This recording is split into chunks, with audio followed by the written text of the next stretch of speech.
Hey everybody, it's John, the author of the ABC Photo Guide with another inside tip from the ABC Photo Guide manual, the ultimate newbie resource kit for new photographers. And today I'll be talking about the letter O, and the letter O is for taking it outside. Yes, all the way outside, wherever outside is for you.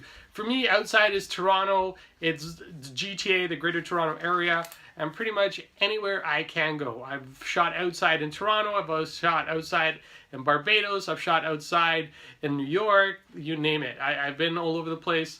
I haven't been to Europe, so not all over, or Asia, but definitely two places I'm looking forward to get going to. And one of the beauties about shooting outside is it doesn't cost you anything. And I don't know, so there's been this big movement over the last couple of years to actually take photographs in the natural environment. And you know, for me as a wedding photographer, the one thing I do, I shoot outside all the time. We want to find nice venues, we want to find nice parks, we want to find greenery, we want to find flowers, we want to find architecture. There's a whole bunch of beautiful things you get outside that you don't get typically inside of a studio. You don't get beautiful giant arches inside of a studio unless you're in a Hollywood studio and that's where you're shooting all your stuff. But you're a brand new photographer and you're wondering, hey man, so what do I do to get some really great photographs? Number one, make sure you really know how to photograph people.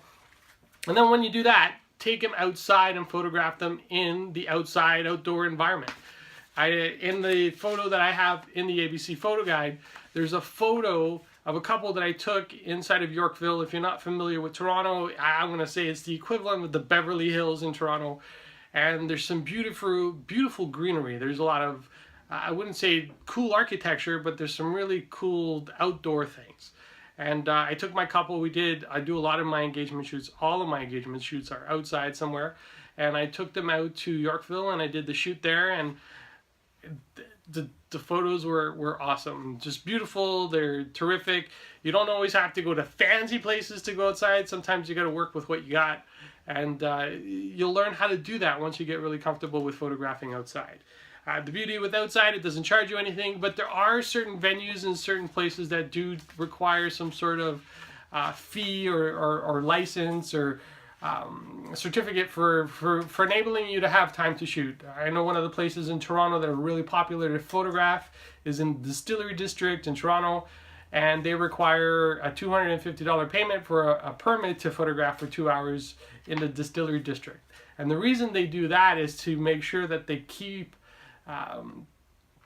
their place, the businesses free for other things. Their businesses, their restaurants, their shops, and they want to make sure that, you know, people don't block the entrances to their shops. So they limit how many people can actually go out and photograph in their location. So there you go. O is for outside. And the quote at the back of this book is by a famous National Geographic photographer called Joe McNally. He says, "Don't pack up your camera until you left the location," because it's true, especially when you're outside. And sometimes you see that magical moment just happen right in front of you, and you'll regret. I'm telling you right now, you're going to regret that you actually put your camera in the bag before you left. Always keep your camera in hand until you get to your car or to transit, because the best things happen when you least expect it. So take it outside from the ABC Photo Guide. If you want to learn more about the ABC Photo Guide, just click on the link below. It takes you to an Amazon link where you can learn more about the book. If you want to order it, by all means, it's only a few bucks, the cost of a Starbucks coffee. So there you go. And it's a nice little gift for somebody who's actually thinking about going into the industry. All right, everybody, that's it from me, John Ribeiro, the author of the ABC Photo Guide. Talk to you later. Bye.